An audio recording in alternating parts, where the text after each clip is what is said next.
while. You gave my life a different meaning. You made me feel complete again. Dispersed my doubts, my clouded feelings. Chased away my darkest pain. Inside I feel my spirit rising. Emotions mended by. Hello, everybody. Welcome back for a special primetime edition of Frankie J. Raw. Got a great guest on tonight. We all know him here. He's one of the trending creators here on Fireside. It is the one and only MoJoe McCarthy. And real quick, before I bring him out, I just wanted to give a shout out to everybody that showed up to my last show here on Tuesday. It was great fun with the coach. Great feedback, great response. Love it. And I wanted to give a shout out to Fireside and give them a thanks for giving us the platform and the tools to put out good content here. So we don't waste any more time, let me go ahead and bring MoJoe McCarthy up on camera, and we'll get this party started. MoJoe, can you hear me? And you ready to come up? I'm ready. Trying to figure out what I'm supposed to do. Here we go. There you go. Turn on video. Here we are. Yeah, all right. Hey, you made it. Yeah, we're back for round two. What's up, Frankie J? Round two. Frankie J's in the house, feeling good. Friday night. Don't normally do primetime shows, but I feel like this is a special occasion. I had to have you come on. So what's happening with you? How's your week been, and how's your new show treating you? And I was going to let you tell everybody about your new show. Yeah, thanks, Frankie. So much fun to be back with you. That first show that we did, I had a blast, and I saw it was on the trending list for a while. So we did something right. Had some fun, I think, is what we did, and that's the best part. We showed up on time. Yeah, so that was my first show on Fireside, as you know, because you invited me in, and I had so much fun that I ended up starting a series called Modern Day Alchemists. And we've done 8 episodes now. I've done them once a week, and I really had some really good conversations with a few guests of friends that we both know from the Wisdom family.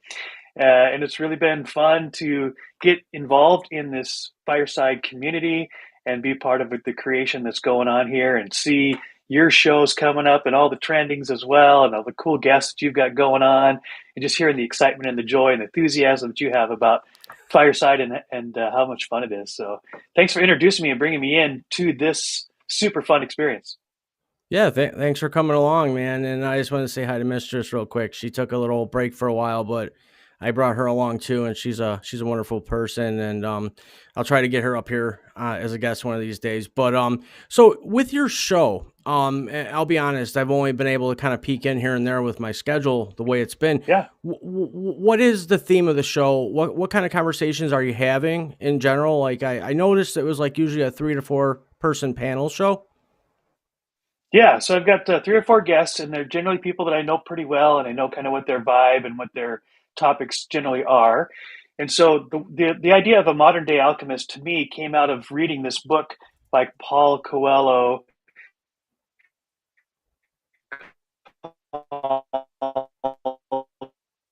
Oh, you're vortexing. Yeah, you might be your internet there for a second, but you froze up on me. You might want to just shut your camera off real quick. Maybe that helps. Almost had you.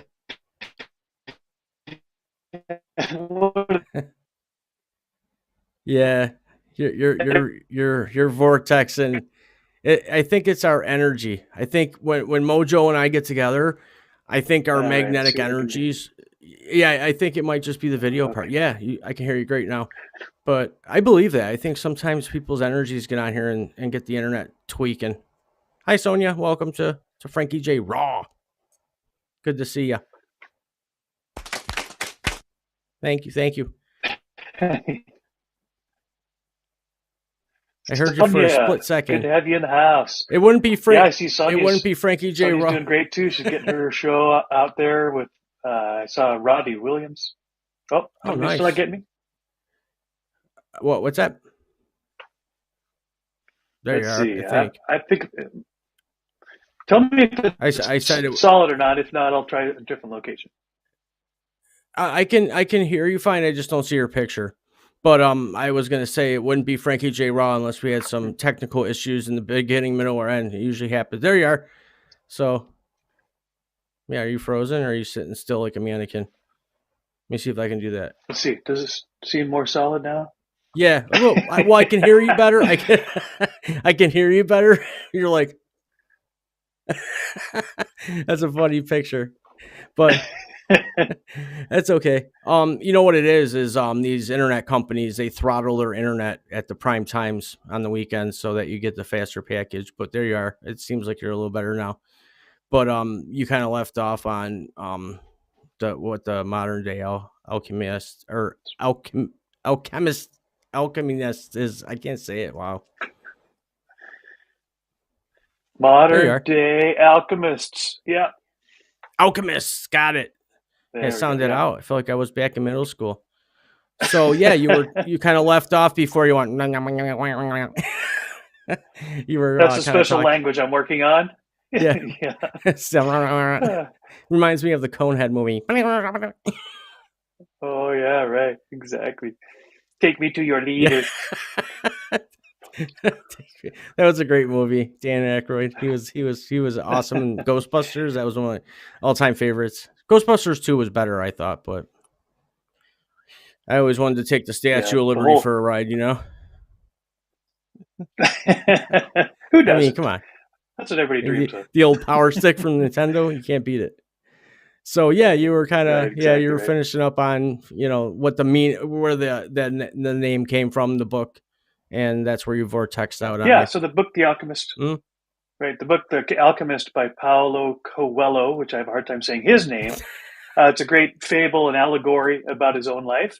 And one of the things I pulled out of that story, which I really enjoyed, I'd read it years and years ago and then heard it again recently, was sent a copy. So when I was reading through it, I was realizing that we all have this opportunity with our own journey to take the common elements in our life that we would consider lead or valueless or weighting us down.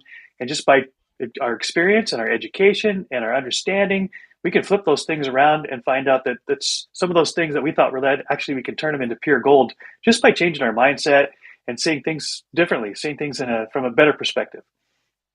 That's actually really cool. I like those kind of stories because my journey. Obviously, you know a lot of details about it. I've been through one hell of a ride, and I think sometimes I'm like, how the hell did I make it?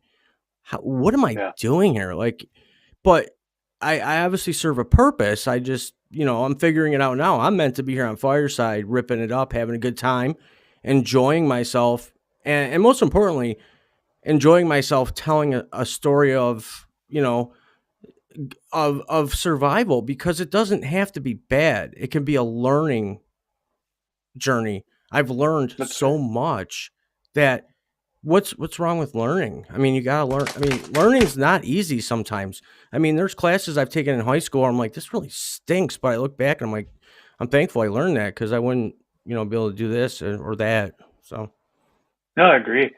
Yeah, I think sometimes in the moment, the things that we think are the most difficult or the most challenging or the things we don't really want to go through, we do look back and we go, man, that it taught me at the very least that I'm a survivor. I'm strong. I've got grit, resilience. Yeah, you've got all that, man. You've gone through it, and you are here celebrating life on the other side.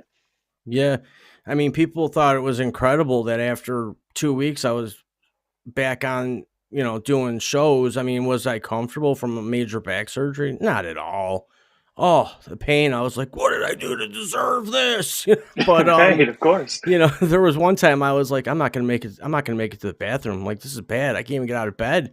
I was banging on the wall of my neighbor apartment, and then I couldn't even reach my phone. I mean, it was one of those, and I just had to close my eyes and pretend I was Hulk Hogan and saying my prayers, eating my vitamins, and ultimate warriored my way out of bed. But yeah, I mean I laugh about it because you know people that don't there's people that just give up. There's people that just give up when Yep. one hard thing comes along, they just give up. And I never had that choice. I never giving up was not an option to me.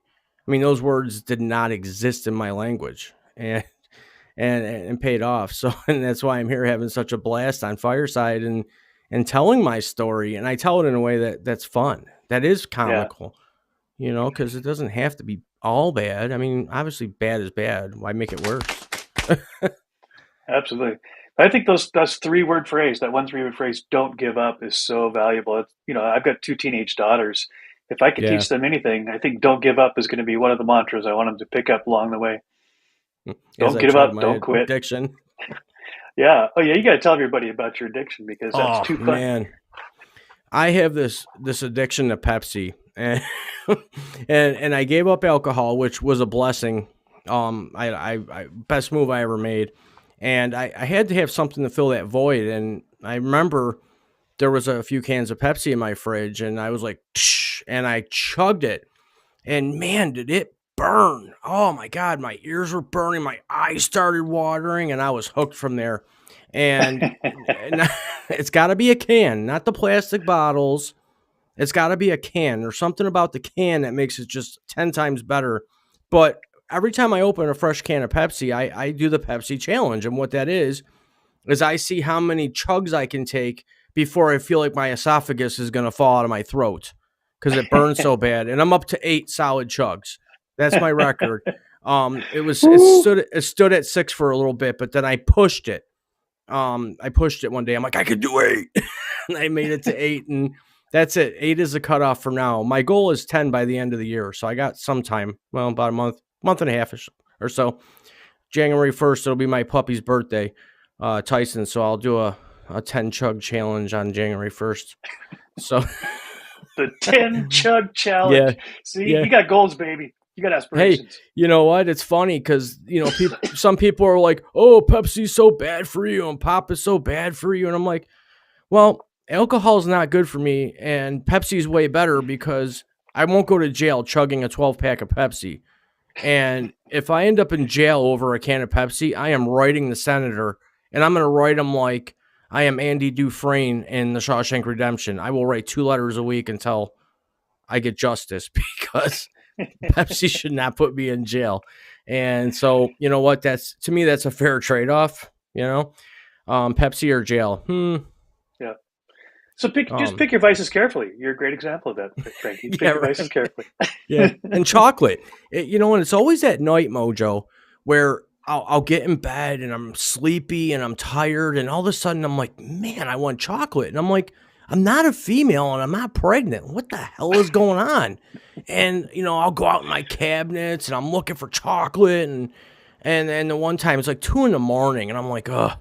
2 blocks away is the gas station, 24 hours. I actually got up, got dressed, and walked to the gas station, and I had to get chocolate. And my other addiction is those they're like, it's a Chex Mix thing, but they're called Muddy Oh, Buddies. Muddy They're like Buddies. I haven't powdered heard of sugar that. muddy. They're called Muddy Buddies, and they're Chex Mix. So it's like actual Chex Mix, but it's powdered sugared and there's chocolate in the middle. They got s'mores flavor, peanut butter. I'm Mm, gonna tell you something. mm. You sometimes they're out at all the stores. I mean, I had to go hunting one day for them. I was like, I can't believe this. This is like, I thought it was a hidden secret, these muddies. And now when I see them, I'm buying them, 5 bags at a time, and the cashiers are looking at me like I'm nuts. And I'm like, oh, you don't understand. And the Got one to girl stock up. started, yeah, the one cashier was laughing at me one time. And I'm like, you know what? I ripped the bag open. I'm like, try. And she loved them. And I'm No, like, you she's better go to the addicted. shelf real quick. They're almost out. There's only 2 bags left. But they're good. I definitely encourage everybody to buy some Muddy Buddies. They're in the Chex Mix aisle, and I can't find the double fudge flavor anymore. I don't know where they went, but I settle for Well, the I think peanut now butter. she sees you come in the store and she goes and grabs them off the shelf before you get there so she can have some yeah, for herself. yeah, there's a picture of me up. Here he Hi, comes. Muddy Get him. Buddies. Get him Yep. before it's too late. I just wish they sold family size bags so I don't have to buy 5 individuals. Because if I buy one family size bag, it doesn't look as weird as, throwing, 5 bags up there. And I'm like, you just don't understand. Like, I can make a meal out of these suckers. They're that good. And they're Like, just, I don't know. There's just something about them. But yeah, so I have this like thing where I have to have chocolate at night. And I most likely it could be some of the meds I'm on. It make me hungry for the sugar.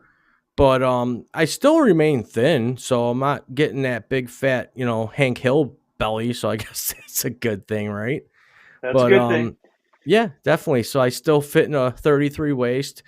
You know, I still got a good extra large shirt size. I don't look obese, so they're not bad for me yet. Probably when I hit the 50s, I guess. 44, 45 next July. So I'm getting to that age where I think the gut will start sagging. Now, men can ask men this question. How old are you again? I am 56. Oh, okay. You don't look that old. I thought you were Right. 55. Well, thank you. Um, Yeah. No, don't look a day over 55. Right. next goal. My first goal was to turn 16 so I could get my license. Then it was 18 because I could go up to Canada at the time and drink alcohol legally because 18 is the drinking age there. And then my next age was 21, so I could actually walk into a bar in New York and be like, yeah, I'm 21. Here's my ID. Psh, thrown in their face. And then I wanted to turn 40. And people ask me why. I'm like, because I'm sick of getting told I look like a baby. I'm not a baby. I'm in my 30s. I'm not a baby. So maybe when I turn 40, I won't be considered a baby. Well, I still hear it. But now I take it as a compliment because it's like, okay, Yeah. you know, I Be rushed. grateful. Yeah. Yeah. I just wanted to stop being called a baby, but I'll take the baby face all day long. People think I'm in my 20s still. I'm like, who are you looking at? But I guess that's a compliment. So, I love it. I love it when it, they have to card me at the store, even though they know that yeah. I'm obviously over age because it's still required by law. And I'm like, yeah, I know I barely look like I'm of age, but I'll let you Yeah. look at my ID. They got to scan it too. I know they have to go bleep, Right? bleep. Yeah. And then Swipe my it now. license is all worn out and they got to sit there and keep cranking at it. I'm like, oh, forget it. Just I'll go somewhere else. But, but, yeah. So I've been, thinking Yeah. you're the Rams guy and I'm the Buffalo Bills guy. And I have a reason for asking this. In the beginning of the football season, I predicted the Bills and the Rams in the Super Bowl. What's going on with the Rams? What is going on with Uh, them? They well, don't look after like that the same first team. game, I just checked out because I figured their season is not going to go like it did in the past. So you might be half right, Frankie. You might be half right on that equation, but I don't think the Rams half of that equation is going to play out the way you predicted. It can't just be the loss of Von Miller. I mean, I just think Matt Stafford had a really good push, really good year, good offense, and they spent all their money, and they're not even signing OBJ. But I was just wondering if you had any insight on that because I was kind of curious and worried for them. And when I see the Eagles are undefeated, I'm like, the Eagles, I didn't. When's the last time they were good? Reggie White and company, and they weren't even a Super Bowl contender then. So I was like, to see all these teams that suck normally are killing it, and I'm like, man, what is going on with the NFL? Did the pandemic have an effect on them too? It's like someone And took the football? NFL snow globe and shook it all up, and now it's all landing in different ways than Yeah, it did last year, for yeah, sure. definitely. I mean, you got teams that the Patriots suck. Aaron Rodgers just looks miserable. Tom Right. Brady, oh man, he looks like he's been losing his whole career. And it's like, dude, it's your first bad season. Relax already. You got how many Super Bowl rings? 30? Relax. And you see all these teams just going crumbling. And I'm just like, well, the Bills are good and they're awesome and they're going to go Super Bowl, so I shouldn't be concerned. But the teams that suck are usually the ones you got to worry about because they're the spoilers. But, um, you know, it is what it is. But I also want, I thought with it being primetime Friday night, you're a musician. I've never had the gift of playing any instrument. The only instrument I was ever able to play was electronic keyboard and chopsticks. And I wasn't even good at chopsticks. And I could never make my fingers work for a guitar. And that's your go-to instrument.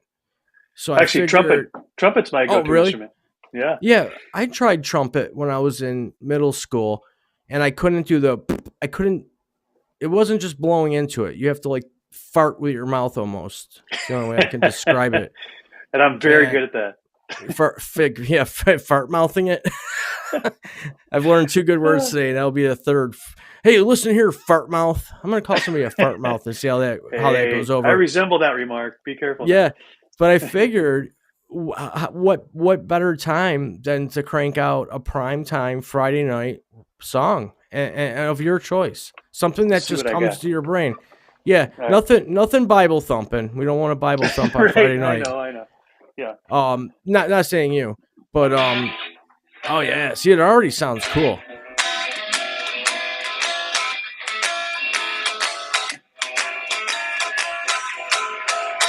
All right, name this tune. I need a little more volume here. Hang on. That sounded like the song that Po' Boy was playing on Shallow Hale.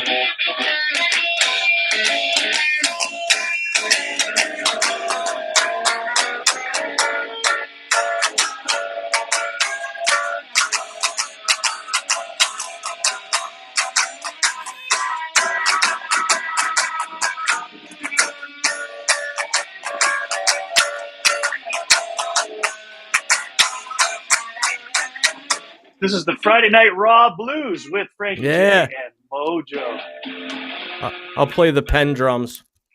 Right on. No, at first you sounded like the movie Shallow Hale, or Po' Boy's Yeah. sitting on the porch going on the ukulele. I Right. love the ukulele sound. I just think that if I It's ever go to classic. Hawaii, I'm gonna find people playing the ukulele, and I'll just hang out with them the whole time. I just think You that's probably the see one in greatest. every corner. Oh, it's the coolest looking instrument. It's like a mini guitar, but they get really mad if you call it a guitar. Right. I ran into a Hawaiian one time, and he was playing a ukulele at this local carnival, and I said that it looks like a mini guitar, and he was like, "This isn't a guitar." I'm like, "Whoa, man, okay, calm Chill. down, chill, man. Thought you guys were aloha." Right.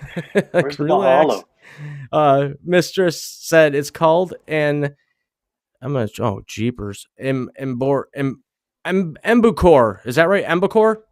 The lip puckering that is needed for a brass instrument. Embouchure. Right. And she said, loving the Friday night blues. Yeah, I like the blues. When I used to hang out with the bikers, they loved the blues. I used to love the blues. Like When you, who was the old blues guy that was real popular, and he ended up passing away. He was awesome, but yeah, the blues were fun. We used to go blues dancing. I didn't even know how to dance, but I was out there blues dancing. You know, bikers blues having their big dancing. keychains. Yeah, hanging I'm not sure what a keychains blues hanging. dancing is. I don't know either, but I did it. Awesome. It was probably before I started drinking Pepsi. I Right. mean, yeah, they always said It's all aim a for the blur. middle. Yeah, well, yeah. Oh my God. So, you know, sometimes I'll randomly be sitting at home, and I live alone, and I talk to the walls sometimes. I don't know. I mean, I'll just kind of talk to myself, like, oh, I got to go get a shirt, or whatever. And sometimes something will randomly pop into my head, and I'm like, oh my God, I forgot that happened. And then it'll be a show idea. I'm like, I got to talk about that. And then I'll go to get on the show, and I'm like, what was I going to talk about? And I'm like, blah. But Right. I told you earlier, last night, or I'm sorry, Tuesday. Well, no, it was last night. I had a blast. I was invited here on Fireside. It was so exciting. I was invited to be on the premiere of Melissa Rivers' new show called Brutally Honest. And Congratulations. oh, it was awesome. And I was one of two emailed to be able to come up for a moment or two and talk, ask a question, give some feedback or whatever. And she had a special guest on. Her name was I already forgot her name. That's horrible. Last name Cummings. Oh, Whitney Cummings, comedian, actor. And she was hilarious. And it was just so cool to be in the green room with them for a moment, just to listen to them prepping and getting ready for production. So it was like a different site. It was so professional. And then when they called my name and go up there, and I'm talking 40 some people in the room, and that's a lot for a room here. You had to scroll like 5 times, and I'm like, oh my God. And I got up there and I did my flirting thing. I said, oh, I'm in a hot woman sandwich, because I was between the two of them, and they were joking around. And it's definitely an R-rated show to those of you that don't know. And it was really cool. It was a great experience. Thanks to Fireside to give me that opportunity and to actually feel like, wow, it's starting to pay off. All this content creation I've been doing, obviously, I'm doing it right because, like you said earlier, we're obviously doing something right. We're hitting the trending menu. I don't think they're taking my Monopoly money, even though I've mailed it in. But to get on the trending menu, a lot of times it's like, whatever, we're trending, but at the same time, it matters because, that's showing that you're, obviously doing something right because not everybody makes it to the trending menu as many times as they try. So I see you on there all the time. I see Graciello on there all the time. I've been on there a few times, and a couple of my favorite shows are on there. So I just feel like, it's so fun to create real professional content. And I think that that's what we're doing here on Fireside. Since you've been on Fireside, do you feel the difference between these other these other sites? And I don't mention the names of them. Do you feel Yeah. like the difference in the professionalism? Do you feel like you're able to push it differently and do different content that you haven't been able to do in the past? Yeah, one thing I really love about the Fireside platform is the video, of course. I love the professional interface that they've created here, which is super fun, intuitive, and gets the audience involved. I love the fact that you can have four people on camera, up to four people on camera at a time, and I think you can add additional voices after that too, Hmm. if you want just audio. So it really mixes it up and allows a whole different vibe and interaction between the host and the guests. I'm having a blast learning it. Yeah, I mean, I see, like I said, I see you on here and there, and I'm just like, I just during those times I'm in the middle of something, and I'll pop in for a second, just so you see me, like, hi, bye.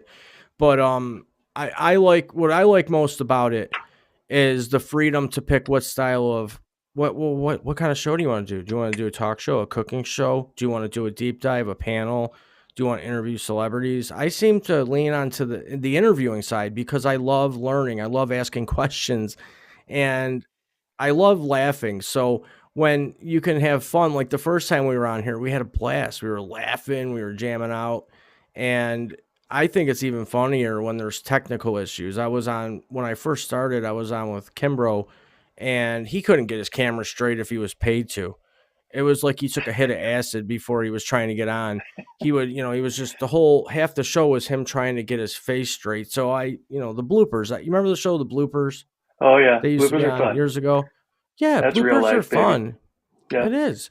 Like at the end of these like real funny movies, like when The Rock or Kevin Hart do a movie, at the end they show the takes that don't make it to the movie and they're goofing around right. having fun. That's what I like. I like true raw, and that's what raw. I like comedy. I love funny. And that show I was on last night, the two women were hilarious. I mean, they were just the way they were talking, it was like they just got out of the Navy and just hit the shore. And I was like, phew, I thought I had a potty mouth. I'm like, my goodness, but I loved it. I'm like, this is awesome because now I know I can swear if I want to. And, You like got I might have permission. one, yeah, I might have one show a week. I'll just, every word out of my mouth will be a swear word and I'll see how far that takes me. Probably not very far because I'm Frankie J and I don't have the luck of the Irish when it comes to things like that. But so funny. Well, I got to commend you, But Frankie. You're doing a great job. The fact that you've got so many people who have got your attention, inviting you special into their space. I mean, that's a good sign, man. Keep doing what you're doing. yeah, yeah, thanks, mistress. Well, what feels good most about it, and it's something that's been, I've been at this podcasting thing for almost 5 years now, and there was times like in the beginning where you first start out and you have no clue what you're doing and you get like your first 30 listeners, you're like, yes, I got 30. But then like when you start researching and digging into it a little bit, you learn how to get, busier and get more volume of people that enjoy your show. And then I got it up to the 5,000 at one point, and then I had to shut down and start over. So there was a point in time where I was like, I'm never getting on the mic again. I mean, I even ripped out my whole studio. I'm like, I'm done. I quit. Mm. I got back into it, thankfully, because I enjoyed it. I just wasn't enjoying it with the right, co-host at the time. And we're still friends. We just weren't meant to do this together. And not all friends are meant to do certain things together, but it Yep. was a Live learning and learn. lesson. Yeah, well, Right. yeah, live and learn. I figured out what it takes, and it finally came down to this. I'll do my own show.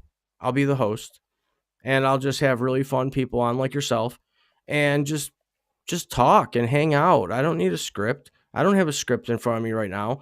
It's just conversation, having a good time, and that's what it's all about to me. And I know that's the way it is with you, and that's why I asked you to do a sports show with me because I think it'll be awesome. Hey, do you have any like you look back in your childhood or young adulthood? Do you have any signs like this would be something that you would get into because of these experiences back when you were little? You were interviewing people, you're curious, whatever these elements that you think have kind of showed up now in your adulthood that really That's a worked really to good bring you to this question. place? Is there any That's a signs good back in those question. days that you're headed this direction? You know what? Yeah. I've always been a talker.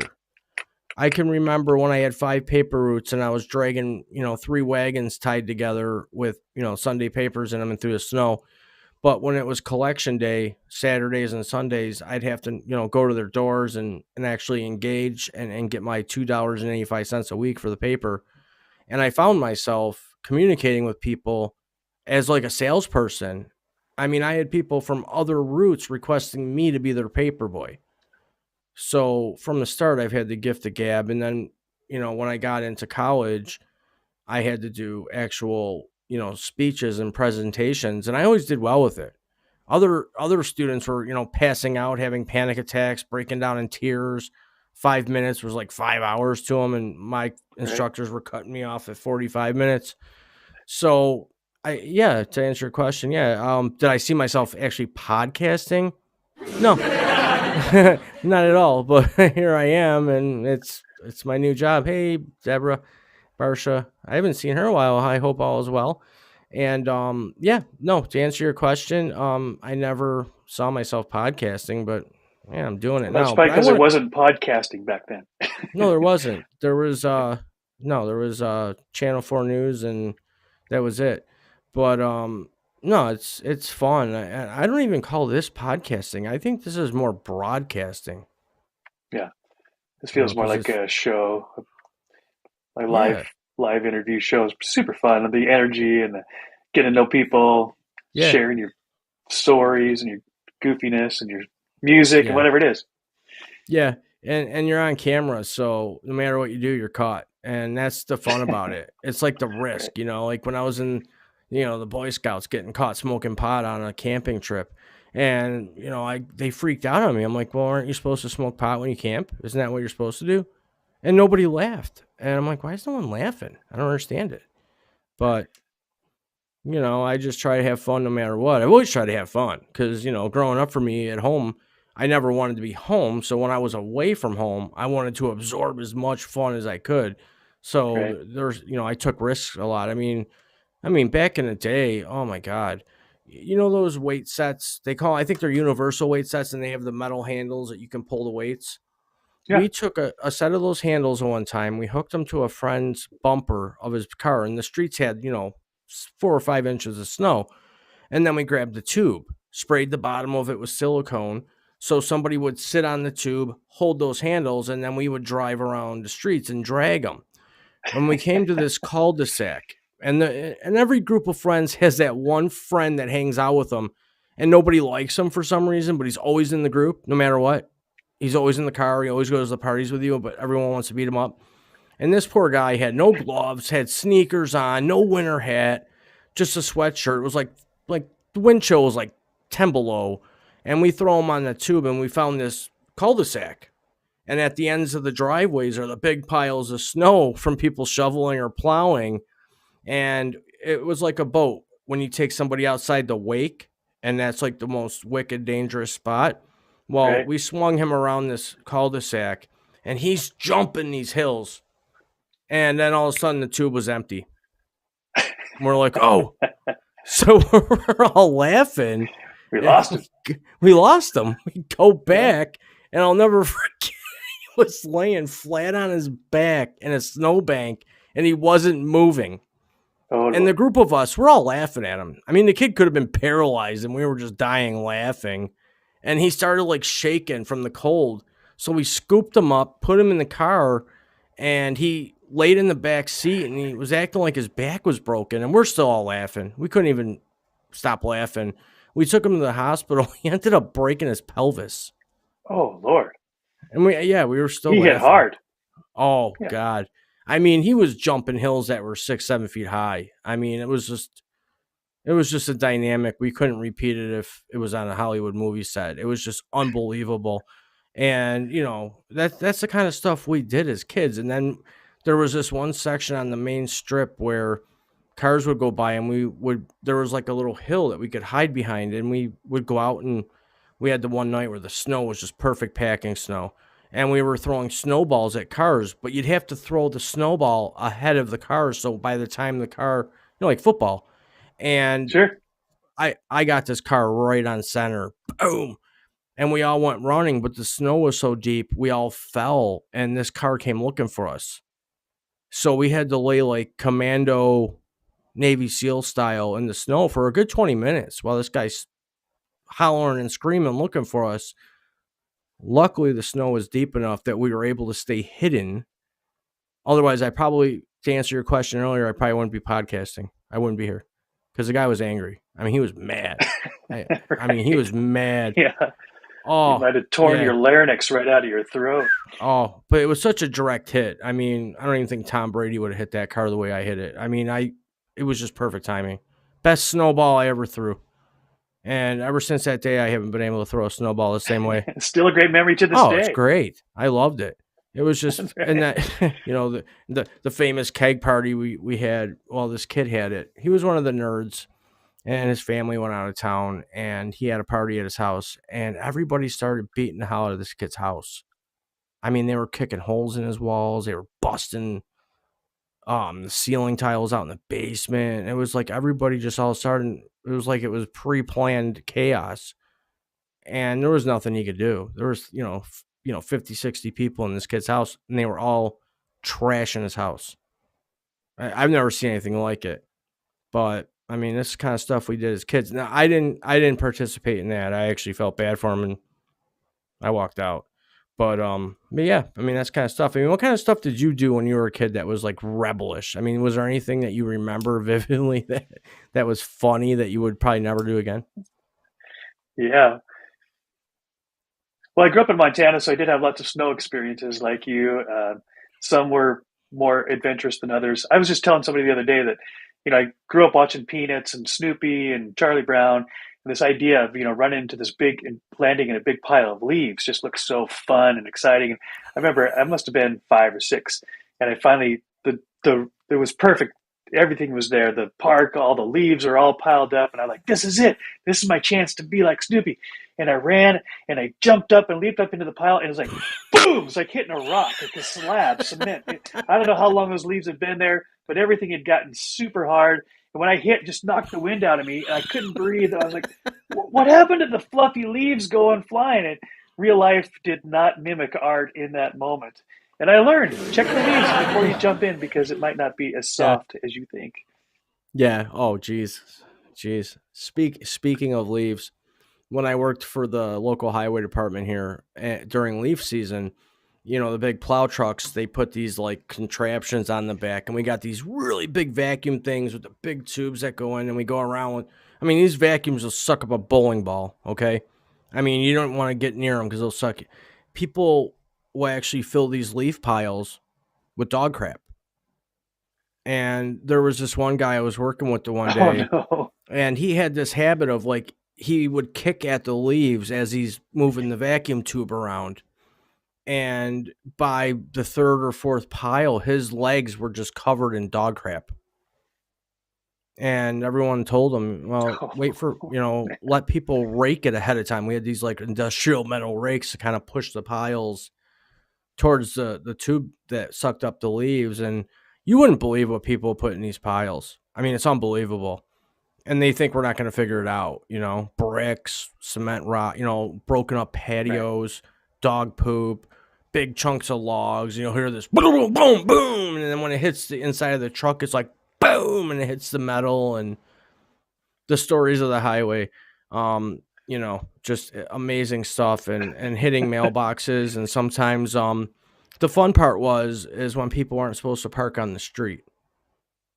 The best part was legally being able to plow them in, like, yeah, take this, and then you take the second pass, and then it goes over the top of their car, and you'd see them out there 20 minutes later, all mad, and it's like, well, you shouldn't have parked in the street. And Yeah. I mean, we had fun, during during the horrible time. I mean, you don't want to go out plowing for 24 hours straight, so we'd bury cars, hit mailboxes, and you'd hear people over the radio, I'm up to 4, meaning 4 mailboxes. It was a contest. How many mailboxes we could clip. So, yeah, good Nice. stuff. I mean, it was just, Well, I was one of those cars that got buried by your plow. Yeah. yeah. How mad did you get? Did you get mad? Well, I remember I came back from, I was in school in Minneapolis, and I went on a tour for Thanksgiving, and we went out to Milwaukee or Chicago or something like that. Came back, and it had snowed, and the plows had come several times while we were gone, and so I didn't even know where my car was at first because it was just a big pile of snow. No sign that there was even a car there. Jeez. So I started digging out, and it was like several layers, and about every 3 or 4 inches, I'd find another parking ticket buried in the snow. And I think I had like 4 or 5 parking tickets, and it took me 2 hours to get that car out of the snow. Like forward, reverse, trying to rock your way out. Yeah, I remember that. But yeah. Oh yeah. Yeah, and the fun part was there was the days where I had the plow route where my father lived, and he was a real stickler for. I mean, he would go out there and clear his driveway, and he'd clear the curb in front of his house, and it was snowing real bad this one day. So I said to the driver, I was actually working the wings because the plow driver drives, and then the labor guy, which I was at the time, they control the wings, all the levers and stuff, dropping the plows. And I said, leave that street for a little bit. Let's go back down that street in a little bit. Because I had, from the corner, I saw my father out clearing his driveway. And we went down, and I was able to, I said to my friend, I'm like, go over to the left a little bit so we gather extra snow. And then we got close to his driveway, and it was like 4 feet at the end of his driveway. And I saw him. I couldn't hear what he was saying, but it wasn't nice. It was just fun. And he called in and complained, and it was just awesome. People were high-fiving, and it's just something that we would do to keep the work that we didn't want to do.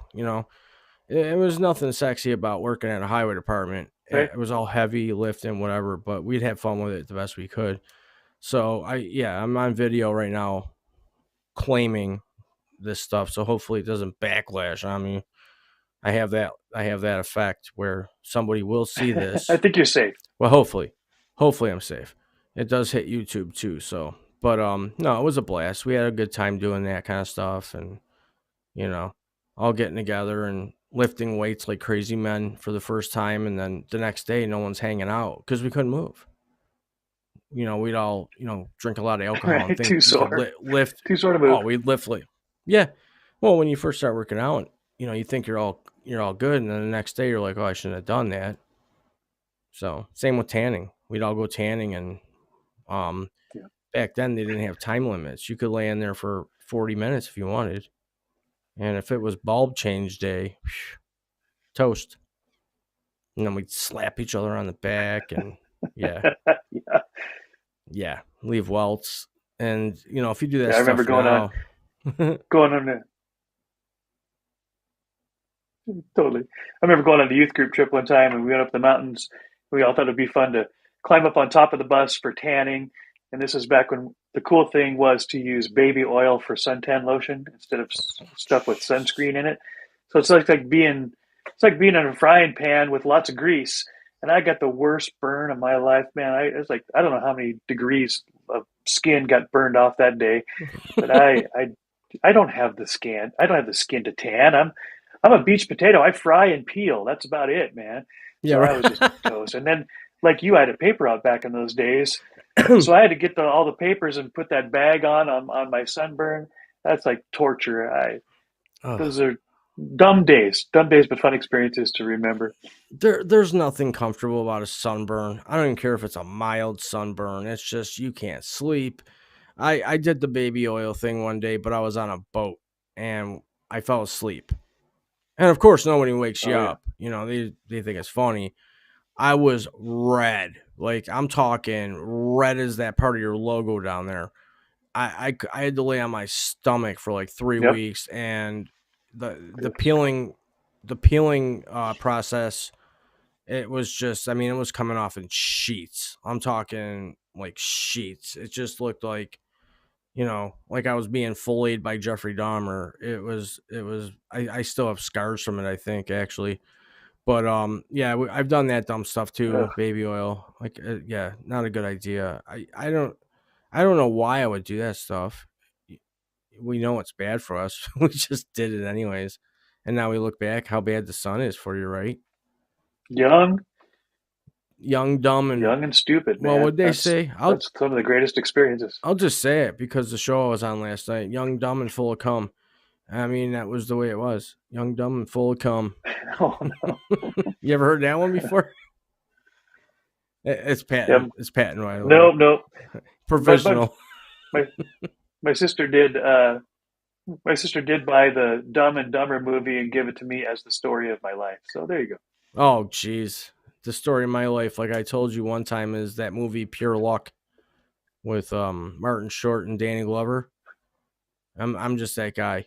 I am that guy. I mean, I could fall out of a boat in a desert and drown in the water I fall into. It's just I'd find that one puddle, and that's just the way it was. I mean, I had an EMT story too. I had just gotten a new pair of boots. I was on squad that night, and we got a call, and it was the same guy. He was a frequent flyer. He had diabetes. He just didn't take care of it, and he would go into the diabetic shock. But he would rage. Like, some people rage, some people pass out. He would rage. So we knew ahead of time going in, there'd have to be one EMT, one for each foot, one for each leg. And I had just got these new boots, Under Armour, great tread. I couldn't wait to wear them.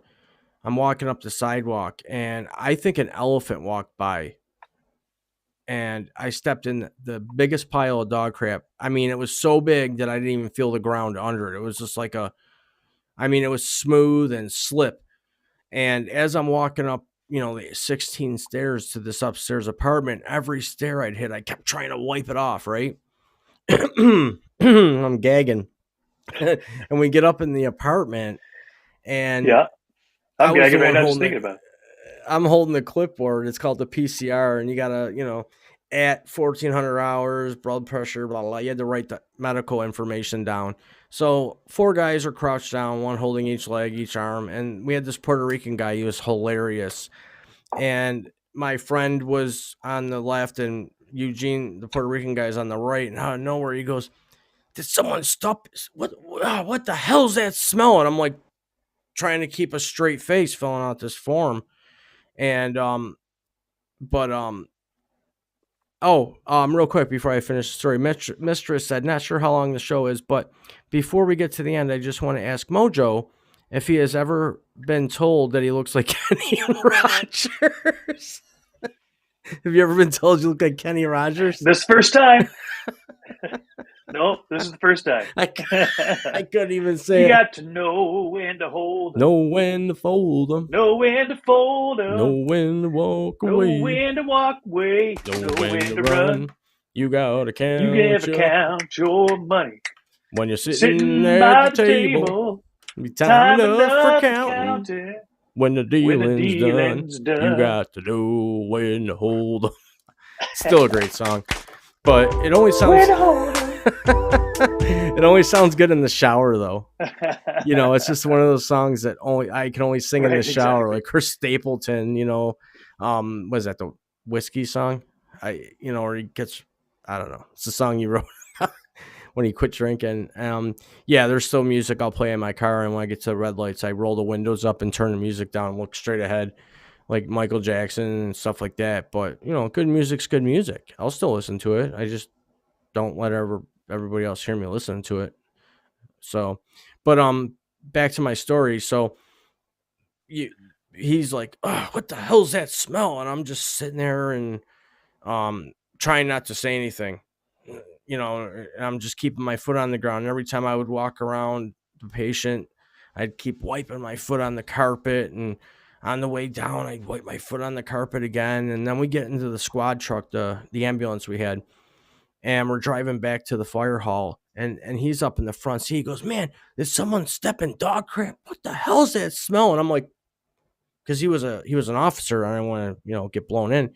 So we get back to the firehouse, and I found the pressure hose that we had hooked up for cleaning the floors, and I mean it was so caked in there. I mean I was sitting there spraying at it for a good 20 minutes, and I still couldn't get it out. Grabbed a flat tip screwdriver, and it was bad. I mean it was like the dog ate cement mix or something. That's how plugged my new boots were. But it was just a really funny story. It was just only me. I mean, if you're gonna let your dog crap in public, at least hit the grass. I was walking on a sidewalk, and I mean, it was a hazard.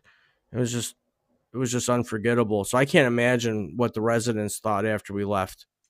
They were probably wondering how the dog crap got in our house. Not good thoughts. Not good No, thoughts. but it's just a funny They're still story telling to that tell. story to this day, Oh, it's probably still getting talked about. for Oh, sure. yeah. I mean, it was definitely a crappy night because no one wanted to go to that house ever. It was like as soon as you hear the address on the page, you're like, oh god. You just knew. You didn't want to deal with it because it was like we'd have to give them information on how to get Medicaid. He didn't have insurance. He didn't want to take care of himself. He was living with his brother. His poor brother was like, I don't know what to do with this. And he's every day.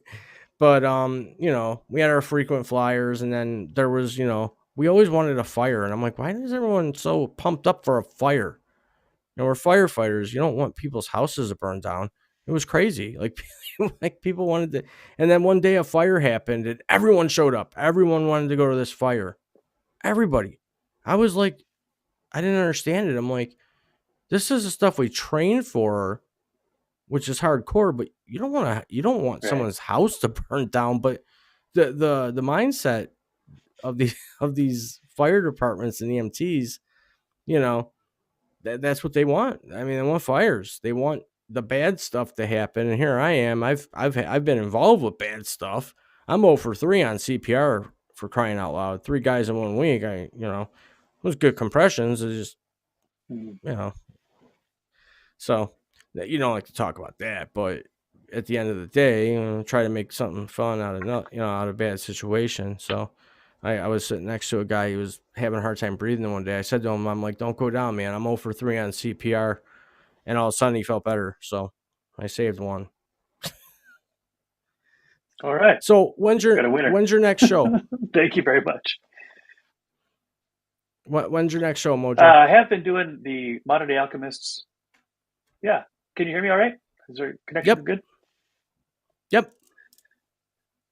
All right. I have been doing Modern Day Alchemists. I have been doing on Wednesdays from 12:30 to 1:30 p.m. Pacific. And that might have to Okay. change based on guests' availability, but that's been the case so far. I think we've done 8 episodes so far. And then I have done a few episodes of another series called Leadership Happens, talking about emotional intelligence and how to lead organizations with your heart rather than with your brain all the time, and how to take care of your employees and they'll take care of you. Leadership happens. That's the best way.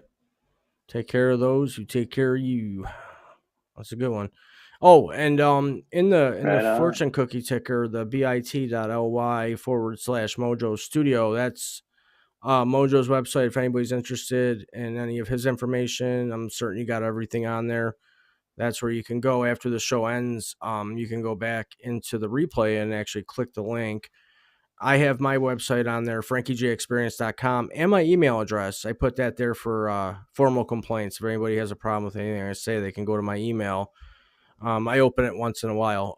info@frankiejexperience.com, or you can leave compliments or feedback. I love feedback. And if anybody has any sort of show ideas that they want me to talk about or anything like that, send me an email. Certain Mojo is the same way. You can send him a message through his website. And Great. on Tuesday, this coming Tuesday, We're gonna get ready to wrap it up here. Is there anything last things you want to say, MoJoe? Since we've just had a pretty casual, fun conversation. I thought I'd give you a little bit of music before we run out of time, all right? Yeah, no wait bot. Cool. Right. Sometimes in our lives, we all have pain. We all have sorrow. But if we are wise, we know that there's always tomorrow. Lean on me when you're not strong. And I'll be your friend. I'll help you carry on, for it won't be long till I'm gonna need somebody to lean on. You just call me brother when you need a friend. We all need somebody to lean on. I just might have a problem that you'll understand. We all need somebody to lean on. Awesome, man. Good stuff. Did a little singing. I brought the bass. So for all of you, everyone out there, Mistress, Chris, Waitbot, we appreciate you being here. I'll be back Tuesday, 12 noon Eastern time with Coach Randy Brown again for a second time.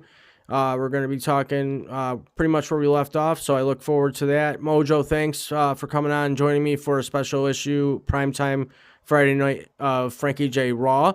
And until next time, everybody, enjoy yourselves, be safe, be raw, and most importantly, keep it real and keep living. We'll see you next time, everybody. Enjoy your night, and thanks for being here.